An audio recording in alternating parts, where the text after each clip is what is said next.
curso de Engenharia Civil, segundo período, a disciplina de Física Geral 1. O assunto que nós vamos trabalhar hoje é o assunto equilíbrio e elasticidade, onde nós vamos estar dando início já ao segundo volume da coleção que nós já adotamos como livro de referência, como livro base para o nosso curso, que é o Fundamentos de Física do Halliday, tá? No caso, então, nós vamos estar dando início ao primeiro capítulo do segundo volume, que é o capítulo que trata do equilíbrio e elasticidade. Juntamente com o início desse segundo volume, nós vamos também estar mudando o ramo da física, o ramo da mecânica que nós vemos tratando até agora.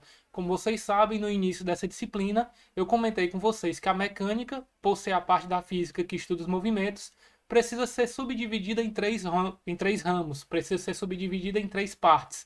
Partes essas que estudam com objetivos, com focos diferentes, os movimentos. São elas a cinemática, a dinâmica e a estática. Nós já fizemos o estudo, já completamos todo o estudo da cinemática e da dinâmica, onde nós estudamos tanto a descrição do movimento na cinemática, como também a explicação dos movimentos na dinâmica, e agora nós vamos dar início ao estudo da estática, onde nós vamos priorizar o estudo do equilíbrio dos corpos. Então, para que a gente possa dar início a esse conteúdo, nós vamos aqui contextualizar, explicando para vocês o que é, qual é o objetivo, o que é que estuda essa terceira parte da mecânica. A estática, portanto, é o ramo da mecânica que estuda os corpos em equilíbrio estático e, como nós vimos lá nas leis de Newton, existem dois tipos de equilíbrio, o equilíbrio estático e o equilíbrio dinâmico. O equilíbrio ele é definido como a ausência de aceleração, o corpo que não possui aceleração. Isso não garante que o corpo está parado, ele pode estar em movimento desde que ele esteja com velocidade constante. E aí nós vamos agora estudar especificamente o equilíbrio estático, tá? E além disso também, nós vamos estudar a propriedade da elasticidade, que nada mais é do que a propriedade que determina o modo como os objetos se deformam. Muitas vezes a gente consegue visualizar essa deformação quando a gente visualiza, quando a gente provoca um esforço, uma aplicação de uma força que nós vamos chamar de tensão, né? Quando nós provocamos uma tensão em corpos maleáveis, como feitos de borracha, feitos de plástico, feitos de esponja, mas outros corpos que aparentemente são mais rígidos, como metais, por exemplo, muitas vezes a gente não consegue visualizar a olho nu a sua elasticidade, a sua deformação temporária, mas esses corpos têm sim um certo grau de elasticidade. Elasticidade essa que vocês vão aprofundar mais o estudo dessa propriedade em uma outra disciplina denominada de resistência dos materiais, onde vocês vão ver essas propriedades com mais detalhes, tá? Então, como vocês podem ver aí, nós temos algumas imagens desse artista plástico que resolveu trabalhar com equilíbrio de pedras, tá? Então ele trabalha com materiais extraídos da natureza, mais especificamente as pedras, e ele consegue manter essas pedras em equilíbrio, registrando esses equilíbrios, né, através de fotografias e fazendo um trabalho artístico baseado nesse conceito físico. Não sei se a intenção dele era trabalhar, difundir a ciência, né? Mas, enfim, fica uma imagem agradável, uma imagem bonita de se ver. E aí são apenas alguns dos trabalhos que ele desenvolveu. E se você fizer uma pesquisa aí na internet, você vai encontrar inúmeros, tá? E o assunto da estática é um assunto muito importante quando se trata da engenharia, principalmente a engenharia civil, porque em muitos momentos a gente vai precisar entender quais são as condições para que um corpo esteja em equilíbrio, quais são as condições que nós temos que proporcionar para que os materiais encontrem-se em repouso, para que a gente possa manter uma estrutura em equilíbrio, como pontes, como barragens, prédios, edificações. Então é um assunto que é realmente de muita relevância para o curso de vocês, tá bom?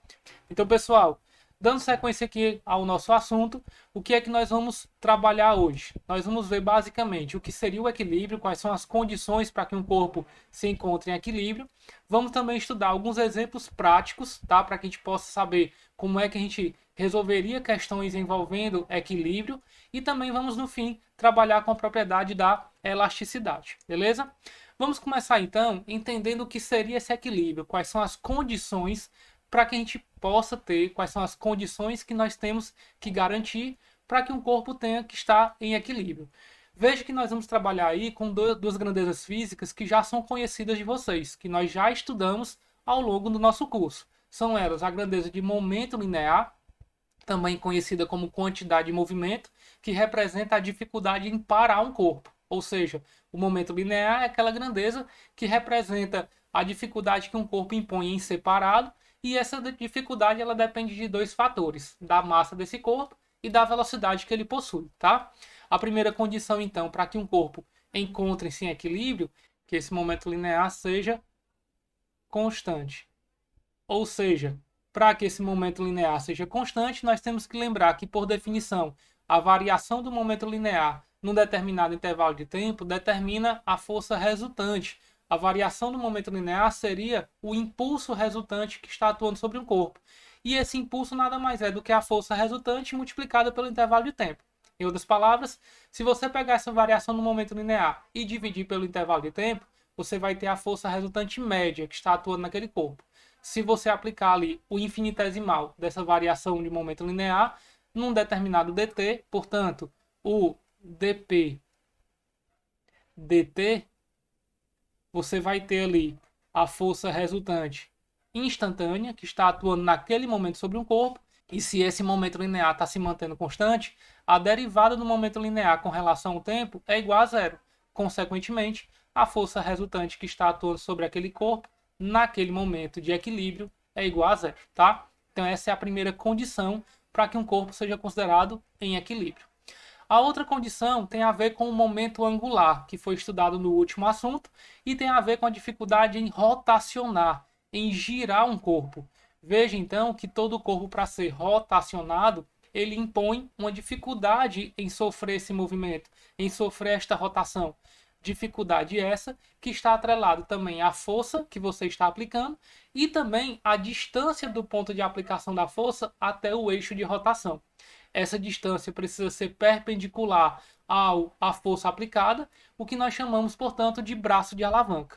E a condição para que esse corpo encontre-se em equilíbrio, ou seja, para que ele não rotacione, para que ele não sofra rotação, é que esse momento angular também seja constante.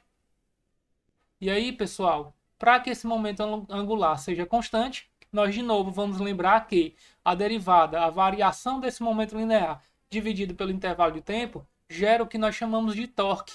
Portanto, se a derivada do momento linear com relação ao tempo vai ser igual a zero, já que ele se mantém constante, e isso corresponde ao torque resultante que está atuando sobre esse corpo, nós podemos concluir, consequentemente, que esse torque vai ser igual a zero. Então, pessoal, em resumo, quais são as duas condições para que um corpo se mantenha em equilíbrio? São a força resultante igual a zero, para isso o momento linear precisa ser constante, e o torque resultante também tem que ser igual a zero, para isso o momento angular precisa ser constante, tá certo? Nós vamos ver agora alguns exemplos, algumas situações curiosas em que nós conseguimos verificar o equilíbrio dos corpos no nosso dia a dia, tá? Não sei se vocês acompanham aí as redes sociais, Instagram e outras redes, mas é comum a gente encontrar aí desafios, curiosidades, memes baseados nesses tipos de equilíbrios que vocês estão visualizando aí. Nós temos aqui na primeira imagem o desafio da garrafa sendo suspensa, sendo equilibrada por 3 palitos de fósforo, tá? Podem ser também 3 palitos de dente. Você amarra essa garrafa através de uma corda, de um barbante, e você consegue, suspendendo um dos palitos numa mesa, numa superfície plana, você consegue, fazendo essa organização, fazer com que a garrafa fique suspensa e em equilíbrio, tá? Isso só é possível devido aos dois fatores que nós estamos estudando na aula de hoje. O primeiro fator é as condições de equilíbrio, que são a força resultante igual a zero ou o momento linear sendo constante, e o torque resultante sendo igual a zero ou o momento angular sendo constante. E o outro fator também muito curioso é a questão da elasticidade. Veja que para que esse palito aqui do meio esteja posicionado, seja sustentado nesta posição, nós temos que ter a elasticidade dos outros dois palitos, mantendo esse palito em equilíbrio. Veja que esse palito de baixo, que está na horizontal, se ele não tivesse sido minimamente encurvado, se ele não tivesse sido minimamente flexionado, não vai existir nenhuma força que esteja mantendo esse palito na vertical em equilíbrio. Então ele precisou ser minimamente flexionado para que no seu poder de restauração, no seu poder de restituição, ele aplique uma força restauradora, fazendo com que esse palito encontre esse equilíbrio, mantendo todo esse sistema assim então em equilíbrio. Então o segredo desse equilíbrio está exatamente em conseguir manter esse palito do meio, esse palito vertical, posicionado desta forma, tá? Aqui nós temos também uma outra curiosidade que surgiu aí na internet, que são as mesas impossíveis, as mesas flutuadoras. Se você pesquisar aí no YouTube, você vai encontrar diversos vídeos com esse tipo de organização, né? Esse tipo de estrutura. É uma estrutura que está na moda, tá? Os designs de interiores, o pessoal que trabalha com marcenaria tá explorando muito esse tipo de situação, em que nós temos aqui uma mesa, uma superfície, até um banco, tá? Tem gente que consegue fazer uma estrutura forte o suficiente para conseguir sentar uma pessoa, para conseguir apoiar um objeto muito pesado e essa estrutura se mantém em equilíbrio. E como nós podemos observar, a única coisa que interliga essa parte de cima com a parte de baixo são 4 fios, tá? Nesse caso aqui são 4 fios, porque as bases são triangulares, então em cada vértice dos triângulos nós temos um fio prendendo a base superior à base inferior, e nós temos um fio também prendendo essa parte central da base de baixo com a parte central da base de cima. Então, esses 4 fios é o que mantém esse equilíbrio. E esse tipo de amarração, esse tipo de estrutura, nós chamamos de tensegridade, tá? Então, aqui nós temos a tensegridade. Se você quiser fazer uma pesquisa aí na internet, no YouTube, você vai encontrar várias estruturas semelhantes a essa. Inclusive, tem marceneiros que disponibilizam o gabarito para você fazer o corte das madeiras e montar essa estrutura na sua própria casa, tá? E aí o pessoal faz as variações. Tem gente que faz com cano de PVC, porque dizem que brasileiro, se der cano de PVC na mão de brasileiro, ele constrói tudo. Constrói chuveiro elétrico, constrói o que você imaginar. Monta uma casa todinha só com cano de PVC. Então tem gente que fez essa estrutura com cano de PVC, tem gente que fez mesa de jardim, tem gente que fez banco, e fica uma estrutura bonita, né, de visualizar. Ela gera uma visão agradável, é uma coisa curiosa e aí bem decorativa aí para sua casa. Uma outra também que já é um pouco mais antiga, eu já visualizo isso há bastante tempo, aqueles desafios de mesa de bar, né, desafios de amigos, que são você colocar em equilíbrio aqui.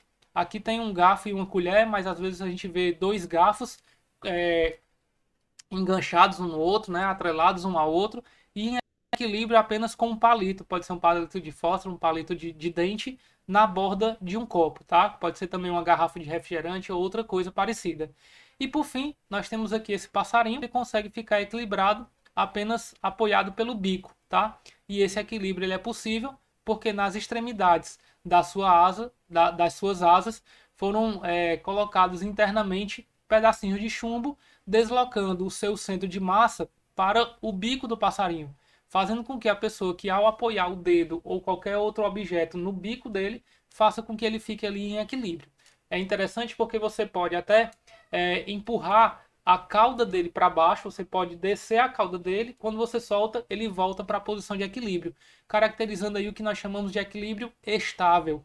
Dentro da estática, existem 3 tipos de equilíbrio: o instável, o estável e o indiferente. Só para ilustrar, o estável é aquele que você tira momentaneamente o corpo do equilíbrio e ao abandoná-lo, ele retorna para aquela posição de equilíbrio. O instável é aquele que qualquer variação, qualquer perturbação do sistema, ele sai do equilíbrio e não volta mais. E o indiferente é aquele que em qualquer posição que você põe o objeto, ele vai se manter em equilíbrio, tá? Só para ilustrar, nós podemos comparar aí, por exemplo, se você suspender, se você pendurar na parede um quadro, né, uma foto sua, dependendo da posição em que você fure a parede, posicione o prego, você pode ter os 3 equilíbrios. Por exemplo, se você colocar o prego na parte superior da foto, você pode deslocar um pouco o quadro, quando você solta, ela volta para o equilíbrio. Se você deslocar para o outro lado, quando você solta, ela volta para o equilíbrio. Isso caracteriza o equilíbrio estável. Se você posicionar o prego na parte de baixo, você vai até encontrar uma posição de equilíbrio. Mas qualquer perturbação do sistema, um ventinho que sopre, ele vai sair daquele equilíbrio e não retorna mais. E o indiferente é se você posicionasse o prego bem no meio da foto. Qualquer posição que você colocasse a foto, ela permaneceria parada em equilíbrio naquela posição. Então esse seria o equilíbrio indiferente, tá certo? Então, pessoal, já sabendo quais são as condições de equilíbrio e vendo aqui algumas situações de curiosidade de equilíbrio que nós encontramos na internet, vamos ver aqui agora duas aplicações práticas para esses equilíbrios. A primeira aplicação, nós temos aqui uma plataforma presa a uma parede por meio de uma dobradiça. Veja então que essa plataforma ela pode sim rotacionar em torno desse eixo, tá? Então eu já vou começar aqui marcando qual seria o nosso eixo de rotação que possibilitaria essa plataforma horizontal rotacionar. Veja que para ela não rotacionar, mesmo estando sobre ela uma pessoa, que poderia ser um trabalhador limpando vidraças, poderia ser um trabalhador pintando essa parede, poderia ser um trabalhador aplicando aqui uma propaganda no outdoor, enfim, poderia ser aqui uma prateleira no quarto de uma pessoa, onde isso aqui não seria uma pessoa, mas seria um brinquedo, né? Seria um boneco que está ali suspenso. Então, são várias situações que a gente pode ter representadas por esse esquema analítico, onde a gente teria a mesma interpretação, a mesma análise física de situações semelhantes, tá? Veja então que sobre essa prateleira, essa estrutura, estando um peso, estando um objeto com peso, né? E também estando suspenso aqui um outro bloco por meio desse fio, obviamente essa plataforma tende a rotacionar. Para que ela não rotacione, para que ela se mantenha em equilíbrio, foi amarrado um barbante à extremidade dessa estrutura e também à parede para garantir que essa estrutura fique em equilíbrio, beleza? Então o que a gente pode ver aí? Quais são as forças que a gente pode representar sobre essa estrutura? Devido ao peso da pessoa, ou ao peso do boneco, ao peso desse corpo que está sobre a prateleira, nós vamos ter a aplicação de uma força neste ponto, na prateleira, devido ao contato dos pés dessa pessoa com ela. Essa força eu vou chamar de P do homem, PH, porque essa força, neste caso, tem o mesmo valor do peso do homem, tá? Também temos neste ponto de amarração do fio, que também está preso a esse bloco, a força aplicada pelo bloco no fio, que é transmitida para a prateleira, puxando essa prateleira para baixo. Essa força, como tem o mesmo valor do peso do bloco, eu vou representá-la como sendo PB, o peso do bloco. Nós não podemos esquecer que a própria prateleira, a própria barra, também tem um peso. E este peso é representado sempre no centro de massa desse objeto. Como eu estou supondo esse objeto homogêneo, nós vamos representar o seu centro de massa exatamente no seu centro geométrico. Então, pegando aqui exatamente o meio desta barra, nós vamos ter a aplicação do peso desta barra, tá? Eu vou só apagar aqui o B do bloco e vou chamar aqui de caixa para não ficar dois PBs. Então aqui seria o peso da caixa e aqui seria o peso da barra, beleza? Além do peso do homem, que é transferido por meio do contato para a barra, além que não é o peso dele, mas é uma força de mesmo valor que o peso, além do peso da barra e a força também aplicada para baixo na barra, correspondente ao mesmo valor do peso da caixa, nós temos esse fio preso nesse ponto. Como nós temos esse fio aplicando na barra uma força, esta força está na mesma direção do fio, no sentido puxando a barra, e esta força nós chamamos de tração, tá? Então nós temos aqui a tração aplicada pelo fio na barra. Veja que em termos de eixos cartesianos, eixo X e eixo Y, a única força que não se encontra em um desses eixos, X ou Y, é a tração, nos permitindo assim, nos indicando uma necessidade de uma decomposição.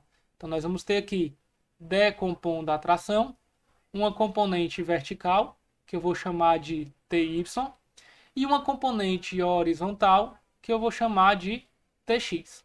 Pessoal, feito isso, nós não podemos esquecer que essa mesma tração ela também está atuando na outra extremidade, tá? Também está atuando nesse ponto, só que agora na parede. Como nós não estamos analisando a parede, estamos analisando apenas a barra, eu não vou representar essas forças para não sobrecarregar o desenho. Mas nós não podemos esquecer que nós também temos uma força de contato da barra com a parede nesse ponto. Então, em reação a essa força, a parede está aplicando uma força normal na barra, que eu vou chamar de força N, tá? Então, na barra, essas são as forças que estão atuando. Agora, para a gente analisar o equilíbrio, nós vamos ter que analisar diante das duas condições. Quais são elas? Primeira condição, a força resultante precisa ser igual a zero. Para que a força resultante seja igual a zero, a gente pode analisar tanto no eixo x como no eixo y. Analisando, portanto, no eixo x. No eixo x, quem são as forças que estão atuando? A normal e Tx. Como elas precisam resultar em zero, precisam gerar uma resultante zero, já que elas têm sentidos opostos, elas têm que ter o mesmo módulo. Então, o módulo da normal, que eu estou representando sem a setinha em cima, justamente porque é apenas o módulo dessa força, tem que ser igual ao módulo de Tx, tá?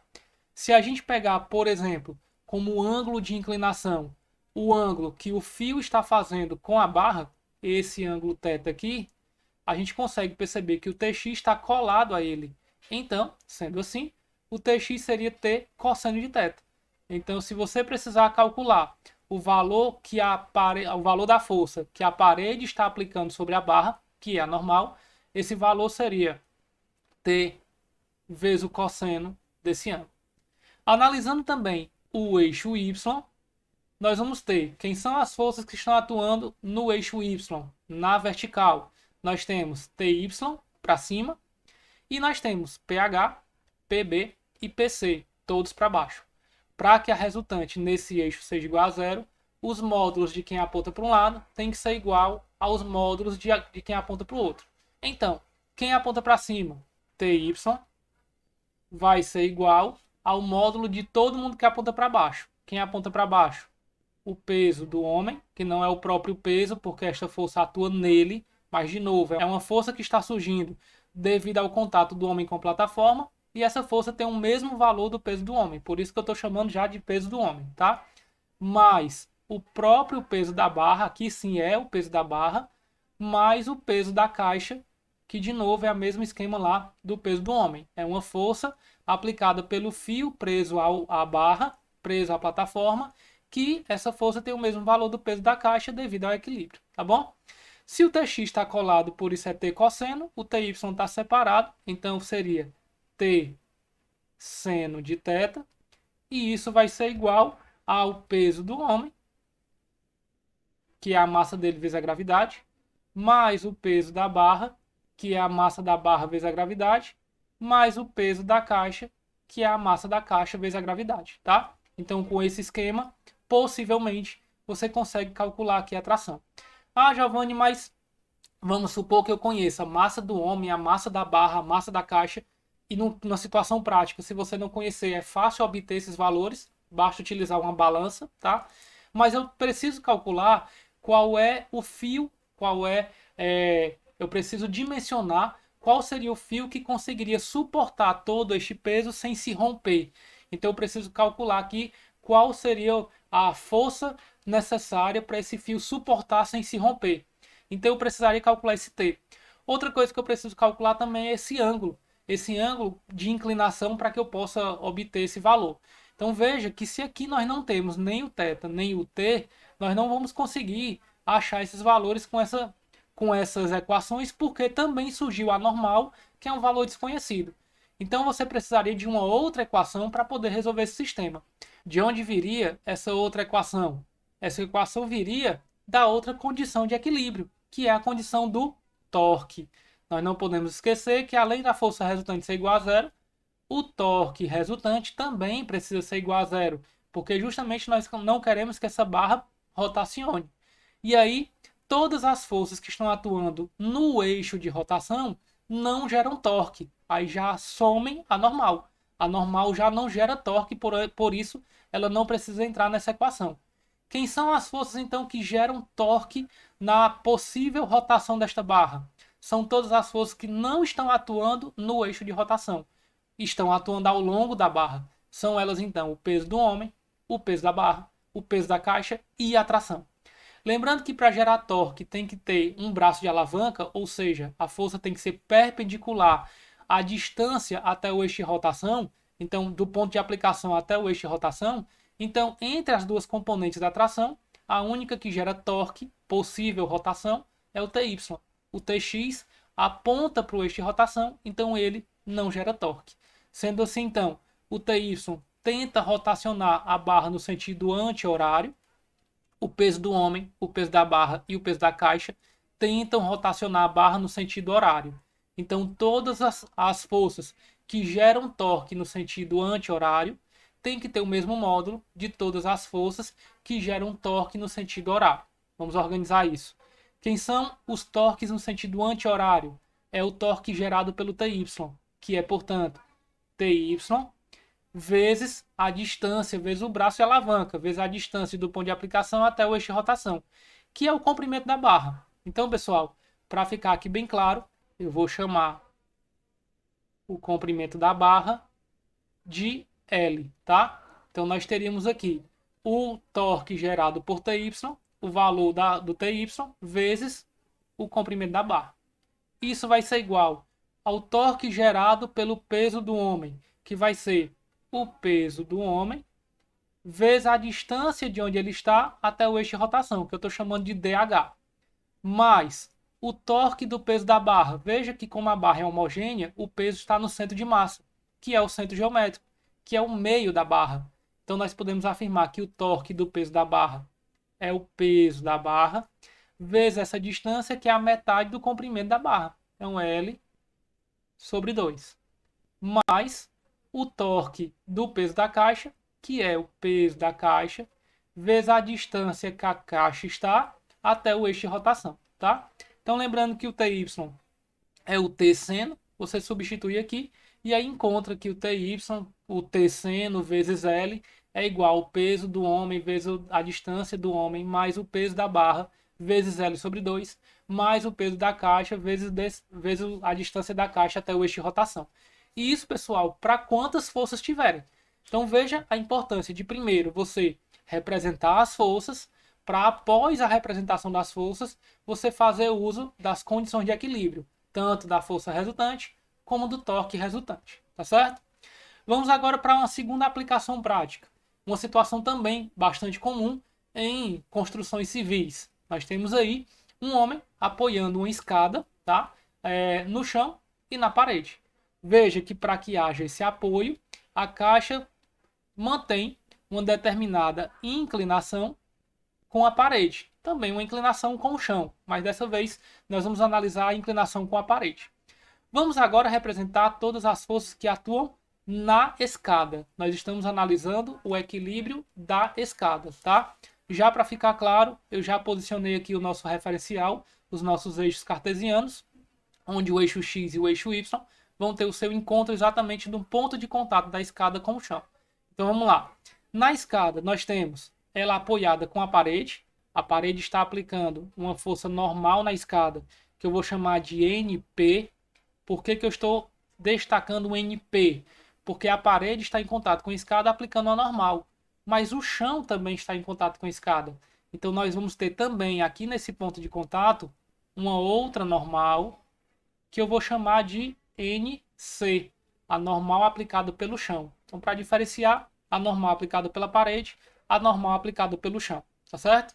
Além disso, a escada, considerando homogênea, nós vamos ter o peso dela atuando no seu centro de massa. Então, aqui nós temos o peso da escada, representado por este vetor, PE. Nós temos a pessoa em contato com a escada, a pessoa está subindo, então quando ela estiver exatamente nesse ponto, ela vai estar aplicando no ponto de contato uma força, e essa força, devido ao equilíbrio, é do mesmo valor que o seu peso. Então vou representar aqui como PH, o peso do homem, tá? E além disso, veja que nós temos forças tendendo, tentando fazer com que essa escada rotacione. Essa rotação eu estou considerando como sendo o eixo de rotação, o ponto de contato com o chão. Então, para que essa escada não rotacione, ela precisa estar fixa, ela precisa estar mantida em equilíbrio nessa posição. E quem garante esse equilíbrio é uma força que evita o escorregamento dessa caixa. E quem é a força que evita o escorregamento de um objeto? O deslizamento sobre uma superfície? A força de atrito. Então nós vamos ter neste ponto de contato também uma força de atrito impedindo, ou pelo menos tentando impedir, o deslizamento da escada. Essa força, como ela é de resistência ao deslizamento, ela atua de forma oposta. Como a escada está tentando deslizar para a direita, nós vamos aqui representar essa força para a esquerda, por ela ser uma força de resistência, uma força contrária ao deslizamento, tá certo? Vamos agora fazer a análise das condições de equilíbrio. Primeira condição de equilíbrio, a força resultante precisa ser igual a zero. Para que a força resultante seja igual a zero, nós temos dois eixos de análise. O eixo X, onde quem são as forças que estão atuando no eixo X? Na escada, apenas a normal da parede e a força de atrito. Portanto, a normal aplicada pela parede tem o mesmo módulo que a força de atrito. No eixo Y, quem são as forças que estão atuando na escada e estão sobre o eixo Y? São o peso da escada, o peso do homem e a normal aplicada pelo chão. Então, essas forças têm que ter o mesmo módulo para manter o equilíbrio vertical. Daí, a normal aplicada pelo chão tem o mesmo módulo do peso da escada somado ao peso do homem. Beleza? Além dessas condições de equilíbrio, nós temos também a condição de equilíbrio rotacional. A condição de equilíbrio rotacional é determinada pelo torque resultante sendo igual a zero. Ou seja, para que o torque resultante seja igual a zero, as forças que geram torque no sentido horário têm que ter o mesmo módulo das forças dos torques gerados pelas forças que tentam girar no sentido anti-horário. Então nós vamos ter em torno desse eixo de rotação, adotado aqui pelo nosso eixo cartesiano. Quem são as forças que estão atuando nesse ponto? A normal do chão, que não gera torque, e a força de atrito, também não gera torque. As forças que geram torque, então, são o peso do homem, o peso da escada e a normal da parede. Mas veja que em relação a esse eixo de rotação, essas forças estão inclinadas. Para que a gente então não precise decompor as forças, nós vamos decompor o comprimento da escada. Comprimento esse que a gente pode representar pela letra L, mas eu vou chamar as componentes desse L como sendo a altura da escada com relação ao chão, então do ponto mais alto até o chão, que eu vou chamar de A, e nós vamos chamar a base da escada, vou chamar de AE, tá? A altura da escada, e nós vamos chamar essa base que também compõe aqui a formação geométrica da escada, vamos supor assim, como nós temos um triângulo retângulo, a gente consegue relacionar essas medidas pelo teorema de Pitágoras, então eu vou chamar essa base da escada de BE, beleza? E aí vocês vão já entender por que eu estou destacando como AE e BE. Vamos lá então. Feito isso, nós vamos agora analisar os torques. Veja que a normal da parede está tentando girar a escada no sentido horário. Então, o seu torque, que é o seu módulo normal da parede, vezes o braço de alavanca, seria essa distância decomposta. Decompondo, então nós temos essa força aqui, essa distância aqui, sendo perpendicular à força aplicada. Então, esse é o braço de alavanca. Então, vezes o AE, que é essa medida, que você pode, por exemplo, calcular como sendo o comprimento da escada, vezes o cosseno de θ, tá? Então é L cosseno de θ. Vai ser igual. Mais alguma força tenta girar no sentido horário? Não. Por isso, vai ser igual. Quem são as forças que tentam girar no sentido anti-horário? O peso da escada, cujo torque é o módulo do peso, vezes o braço de alavanca. Veja agora que como o peso está vertical, ele é vertical, o braço de alavanca precisa ser horizontal. A distância, então, desse ponto de aplicação até o eixo de rotação na horizontal é essa medida. Como a base da escada é BE, então nós vamos ter essa medida, como o peso da escada está exatamente no seu centro de massa, ou seja, no seu centro geométrico, Então nós vamos ter essa medida aqui como sendo a metade, tá? Então seria a base da escada sobre 2. Seria esse valor aqui dividido por 2. A metade da base da escada. Que a base da escada, por estar separado do ângulo θ, é o seu comprimento vezes o seno de θ. Mais o torque gerado pelo peso do homem. Aí o peso do homem, como ele pode estar em qualquer ponto sobre a escada, em qualquer local na extensão da escada, eu vou chamar essa base aqui, a distância horizontal de onde o homem está até o eixo de rotação, de BH, a base do homem. Por isso que eu precisei chamar de BE, a base da escada, porque eu teria uma outra base que seria a distância do homem até o eixo de rotação, formando o braço de alavanca. Então seria o peso do homem vezes o braço de alavanca, que eu vou chamar de BH. Porque o homem ele pode estar mais na parte mais baixa, pode estar na parte mais alta, e aí vai mudar esse BH de acordo com a posição que o homem se encontra. Beleza? Mas essa seria a formação da equação que mantém aí o equilíbrio estático nas condições que nós analisamos. Pessoal, nós vamos tratar agora do conceito da elasticidade, tá? A propriedade da elasticidade. Como eu já antecipei um pouco para vocês, muitos materiais a gente consegue visualizar a sua restauração após uma deformação, tá? Então nós podemos efetuar em corpos 2 tipos de deformação. Uma deformação elástica e uma deformação plástica. A deformação elástica é aquela em que o corpo se deforma e se restaura, tá? E a deformação plástica é aquela em que o corpo se deforma e ele fica deformado permanentemente. É certo que muitos corpos têm mais elasticidade que outros, têm um poder de restauração, têm um limite de elasticidade maior do que os outros. E é isso que nós vamos ter uma ideia, nós vamos ter uma noção nessa aula de hoje, tá? O que seria essa elasticidade, o que seria essa capacidade de se restaurar desses corpos. Agora, é certo também que por mais elástico que um corpo seja, dependendo de quanto de esforço você provoque nele, por quanto tempo você provoca esse esforço, ou até qual a extensão desse esforço, esse corpo ele pode ultrapassar o seu limite de elasticidade, sofrendo aí uma deformação plástica, uma deformação permanente, tá? Por exemplo, os colchões que vocês dormem, nas camas que vocês dormem, eles passam por testes de elasticidade.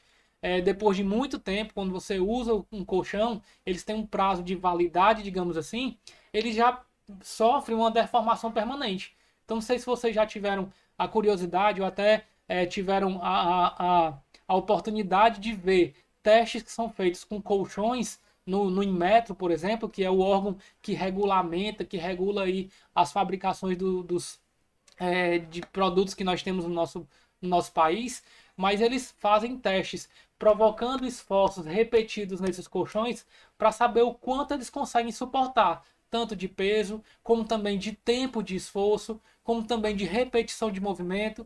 Então esses testes eles são feitos para justamente informar para os clientes, para os consumidores, quanto tempo aquele colchão vai sobreviver, qual o esforço, qual o peso da pessoa ele consegue suportar. Então, às vezes, quando você compra ali um colchão de espuma D33, D não sei o que, tem aquelas referências, é justamente para dizer, ó, esse colchão ele suporta pessoas de até 90 quilos.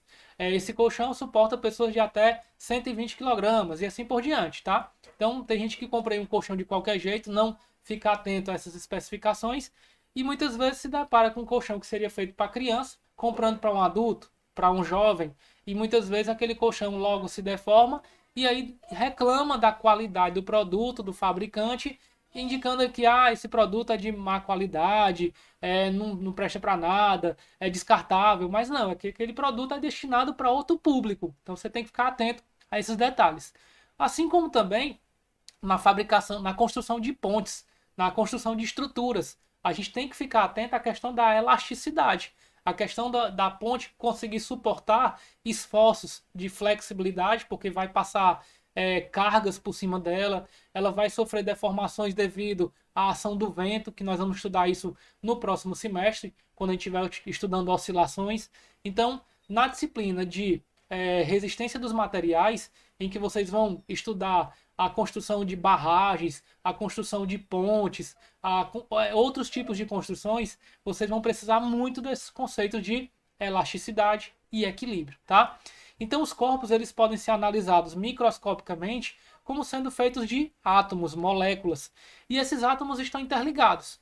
Como vocês podem ver nessa imagem da esquerda, essa ligação, essa força de interação entre essas partículas, chamadas de forças interatômicas, elas vão ser diferentes mudando de átomo para átomo, mudando de substância para substância. Então tem substâncias cujas essas forças de interação são mais intensas. Então são corpos mais rígidos, menos maleáveis, menos deformáveis. Já outros, essa força de interação é menor, tem uma intensidade menor. Então essa força de interação, sendo menor, faz com que esses corpos sejam mais flexíveis, sejam mais maleáveis, sejam mais elásticos, tá certo? Então isso é o que vai nos permitir analisar macroscopicamente as deformações sofridas pelos corpos. E aí existem algumas forças, algumas tensões, que nós chamamos assim, que podem provocar essas deformações. E aí eu exemplifiquei aqui para vocês algumas. Nós não vamos detalhar todas, porque isso fica a cargo da disciplina de resistência dos materiais. Nós vamos aqui detalhar apenas algumas dessas tensões, mas eu vou exemplificar quase todas, né, no meu entender, todas que existem na natureza. São elas: a força de compressão, que é aquela força que é aplicada sobre os corpos na tentativa de deformá-los, reduzindo as suas dimensões, reduzindo o seu comprimento, reduzindo o seu volume, reduzindo a sua área superficial. Então é uma força compressora, tá? É um tipo de tensão da forma compressora. Nós temos também a torção, que é quando você pega um corpo e tenta rotacioná-lo no sentido contrário nas suas bases. Você está gerando uma torção nesse corpo. Tem alguns corpos que têm a capacidade de depois de torcidos, se restaurarem. Então nós conseguimos calcular a elasticidade na torção de um corpo. Nós temos a tensão da flexão, que é quando você tem um corpo estendido, uma barra, uma chapa, por exemplo, uma estrutura como uma ponte, e você aplica uma força num ponto em que ele não está apoiado, e aí quando você aplica uma força no ponto central, por exemplo, ele sofre uma deformação chamada de flexão, e aí é uma tensão do tipo flexora, tá? Temos também as forças de tensão trativa ou de tração, tá? Por isso que a gente não pode confundir tensão com tração. Tensão são todas essas forças que tentam deformar o corpo. E a força de tensão do tipo tração é aquela em que você tenta deformá-lo esticando, aumentando o seu comprimento.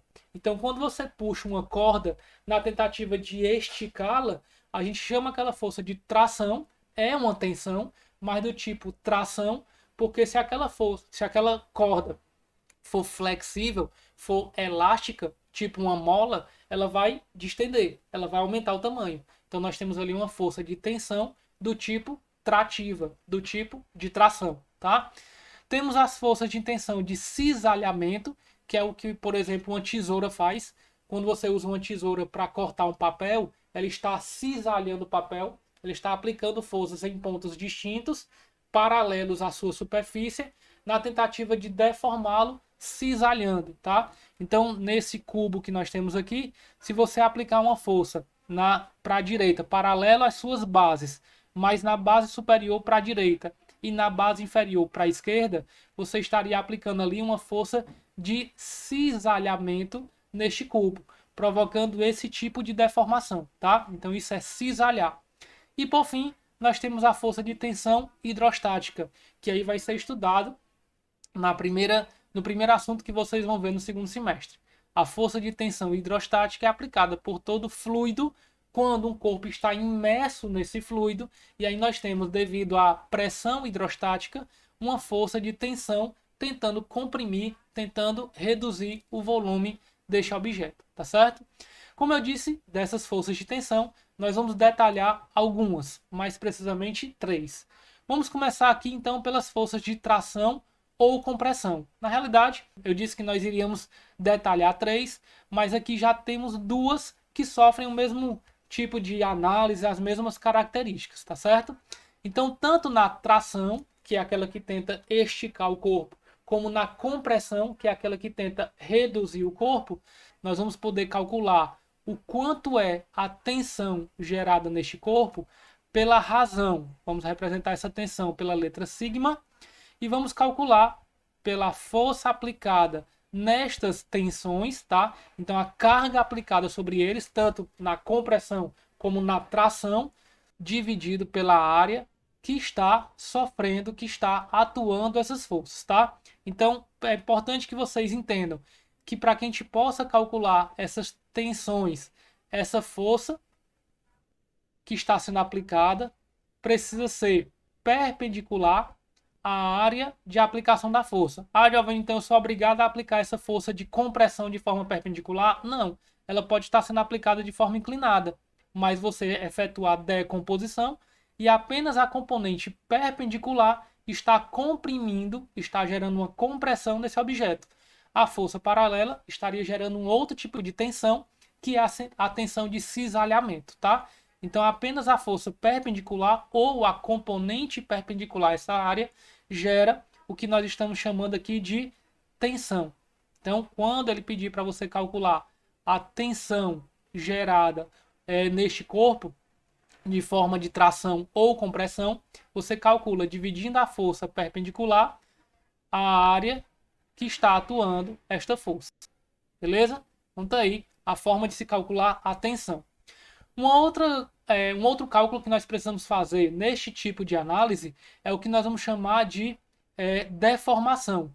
Quanto um corpo deformou quando submetido a uma tensão na forma de tração, uma tensão trativa ou uma tensão compressiva. Essa deformação, representada pela letra epsilon, é calculada pela razão da variação do comprimento deste corpo em relação ao seu comprimento inicial. Então nada mais é do que uma taxa. É uma taxa de variação, é o quanto ele variou com relação ao seu comprimento natural. Então representamos isso assim: delta L dividido por L0. Você pode calcular isso inclusive de forma percentual. Quando você faz esse cálculo dividindo a variação do comprimento, que é sempre menor do que o comprimento inicial, não estou dizendo o comprimento final. O comprimento final pode ser maior no caso de uma tração. Mas o que eu estou dizendo é que um corpo ele vai variar normalmente menos do que o seu comprimento inicial. Ele não vai dobrar de tamanho, não vai triplicar de tamanho. Essa variação ela é sempre geralmente menor do que o seu comprimento inicial. Então esse valor vai dar 0, alguma coisa. Quando você multiplica por 100, você está calculando a deformação percentual deste corpo, tá certo? Então basta fazer esse cálculo e multiplicar por 100. Então o que seriam esses valores? O que seriam essas grandezas? Esse epsilon é o que nós vamos chamar de deformação do corpo. É a deformação sofrida pelo corpo, calculado pelo ΔL, que é a variação do seu comprimento, do comprimento, do comprimento. E o L0 é o comprimento inicial. Beleza? Então tá aí as duas medidas, os dois dados que nós podemos extrair quando o corpo submetido a uma tração ou a uma compressão. Beleza? Bom, mas ainda existe um outro fator que relaciona essas duas medidas, que é a capacidade que um corpo tem de se restaurar. Veja que nós calculamos aqui o quanto de esforço está gerando no corpo, na forma de tração ou compressão, e o quanto ele está sendo deformado devido a esse processo. Mas deve existir uma relação entre eles. Essa relação é chamada de módulo de elasticidade ou módulo de Young, tá? E aí esse módulo de Young ele consegue relacionar a deformação que o corpo teve devido ao esforço provocado por essa tração ou por essa compressão. Essa relação é feita pela expressão sigma, que é o esforço gerado pela tensão, é igual a E, que é o módulo da elasticidade, ou também chamado de módulo de Young, multiplicado pelo epsilon, que é a deformação provocada. Tá? Então, para não esquecer, eu vou destacar aqui esse E como sendo o módulo de elasticidade, que é a capacidade que um corpo tem de se restaurar, ou também chamado de módulo de Young, tá? Em homenagem ao cientista que fez a análise aí dessa relação. Nesse gráfico nós temos aqui, como eu já comentei para vocês, todo corpo elástico ele tem um limite de elasticidade. Então nós temos aqui, ó, à medida que você vai provocando uma tensão neste corpo, que é a força sobre a área, ele vai sofrendo uma deformação, que é o ΔL sobre L, tá? Sobre o L0. Enquanto essa relação for linear, ele está respeitando essa relação de Young. Só que essa relação ela chega no limite. É o que nós chamamos de limite elástico. Quando ele ultrapassa esse limite elástico, e aí ele já vai sofrer uma deformação permanente, nós temos o que a gente chama de deformação plástica, onde essa deformação plástica ela também é limitada até o ponto de ruptura. Então você vai esticando o corpo, vai esticando o corpo, se você soltar, ele restaura. Mas se você esticar demais uma mola e soltar, pode ser que ela não se restaure mais. Você já ultrapassou o seu limite elástico. Mas se você continuar esticando, esticando, pode ser que aquele material que seja feito, aquela mola, não suporte aquela tração ao ponto de ela se romper. Então nós temos aí dois limites. Nós temos três situações.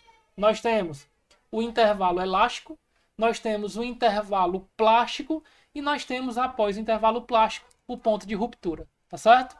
Vamos então para a terceira força, a terceira tensão que nós vamos analisar aqui, que é a tensão de cisalhamento. Para que a gente possa analisar o cisalhamento, eu vou começar destacando alguns valores da situação analisada, que é o comprimento L0 inicial deste bloco, e aqui seria a deformação sofrida por ele, que eu vou chamar de ΔX, tá certo? Assim como foi feito na força anterior, nós vamos ter também algumas medidas que a gente pode obter através da tensão de cisalhamento. Uma delas é justamente o quanto vale essa tensão, que de novo vai ser representada aqui pela letra tal. Então cuidado para não confundir lá. Uma hora nós representamos pela letra tal o trabalho mecânico, uma hora nós representamos pela letra tal o momento angular, agora nós estamos representando pela letra tal a tensão de cisalhamento, que é calculado pela força aplicada sobre a área. Mas cuidado, na força anterior, essa força precisava ser perpendicular. Agora, essa força é paralela à área que está sofrendo o cisalhamento, ao ponto de aplicação dessa força, tá certo? Então, para haver o cisalhamento, a força tem que ser paralela à área de atuação, ok? Além de como calcular a tensão de cisalhamento, nós também podemos calcular a deformação gerada pelo cisalhamento. Essa deformação é calculada pelo quanto uma das áreas se deslocou com relação à de baixo, né, a outra área, a outra superfície. Então nós representamos isso pelo ΔX com relação à distância entre essas duas superfícies, que é o nosso L0. Mas veja que quando nós geramos um cisalhamento, nós temos aqui um ângulo de inclinação provocado entre as duas bases. E nesse ângulo de inclinação, o ΔX seria o cateto oposto e o L0 seria o cateto adjacente. Ora, se eu estou dividindo o ΔX pelo L0 para calcular a deformação de cisalhamento, e geometricamente eles são o cateto oposto sobre o cateto adjacente, nós podemos concluir que esse ΔX sobre L0, que é a deformação de cisalhamento, também pode ser calculada pela tangente desse ângulo gerado pelo cisalhamento, tá? Então essa letra gama que eu representei aqui é o que nós vamos chamar de deformação de cisalhamento. Ok? Aí, pessoal, assim como foi feito na tensão anterior, nós também podemos relacionar essas duas medidas obtidas, esses dois cálculos efetuados, pela relação da tensão de cisalhamento vai ser igual ao módulo do cisalhamento vezes a deformação do cisalhamento. Então, esse G que apareceu aí é o que nós vamos chamar de módulo de cisalhamento, que é a capacidade cisalhamento. que é a capacidade que um corpo tem de sofrer essa deformação sem se romper, tá? Então é esse G aqui. Veja que eu não comentei no slide anterior, mas tanto a deformação de cisalhamento como a deformação de tração, né, de compressão, elas são medidas adimensionais. Você está dividindo comprimento por comprimento. Então essa medida aqui é apenas uma taxa. É apenas para você analisar o quanto variou. É uma proporção, tá certo? Então foi o dobro, foi o triplo, foi a metade, foi um décimo, foi 20%, ok? Então ele não tem dimensão. Diferente das tensões que tem dimensão sim. Newton por metro quadrado, Dina por centímetro quadrado, KGF por, sei lá, quilômetro quadrado e assim por diante, tá certo? Então existe uma unidade de medida para essas tensões, ok? E por fim, que eu não vou detalhar muito, porque vocês vão ver isso na Física Geral 2, a tensão hidrostática, que é gerada pela pressão do fluido que está envolvido aqui, que está envolvendo o objeto analisado, na área da superfície desse corpo. Então, pela própria definição que eu acabei de dar, a gente tem que lembrar que, por definição, a pressão é a força dividida pela área superficial deste corpo, tá? Então, esse P, ele representa a pressão que o fluido está gerando neste objeto que nós estamos analisando. E nós podemos aqui, mais uma vez, relacionar essa pressão com a deformação agora volumétrica sofrida por este corpo, através da relação pressão é igual a este B, que representa o módulo de elasticidade volumétrico do corpo, vezes a sua deformação volumétrica, que eu vou representar por ΔV sobre V0, tá? Então o P é a pressão, esse ΔV sobre V0 é a deformação volumétrica, e esse B, esse coeficiente B, nós vamos chamá-lo de módulo de elasticidade volumétrica. Beleza? Então tá aí. Pessoal, é isso.